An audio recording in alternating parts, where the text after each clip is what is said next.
2 weeks after his maiden tour of the country, President Barack Obama's message continues to reverberate with Kenyans.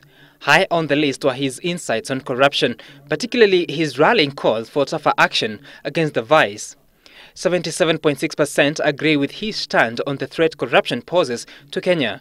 59.3% of those polled are also happy with Obama's views that the fight against terrorism should be devoid of ethnic and religious profiling. Corruption, the issue of women empowerment, and perhaps the question of the address to the political leaders that President Obama gave, and the question of youth empowerment and entrepreneurship.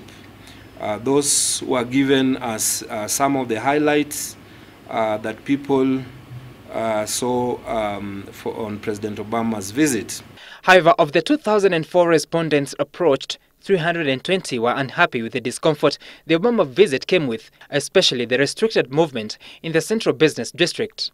A number of Kenyans were also not happy with President Obama advocating for homosexuality rights during a press conference with President Kenyatta, in which the two disagreed in principle. Young man, I was just a few years out of university. I'd worked. The poll showed a 14.8 disappointment level with the visit, with the gay rights issue being the one that irked Kenyans the most.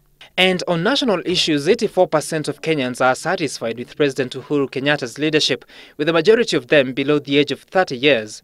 However, corruption and security remain thorny issues. 28.8% feel the security sector is not being adequately handled. Majority of those who feel so are from counties in Western and Nyanza regions. And on the issue of corruption, despite the dissatisfaction with how the government is handling the vice, a majority of those polled have called for the appointment of new and credible officials to man the Ethics and Anti-Corruption Commission. Sam Gituku, Citizen at 1.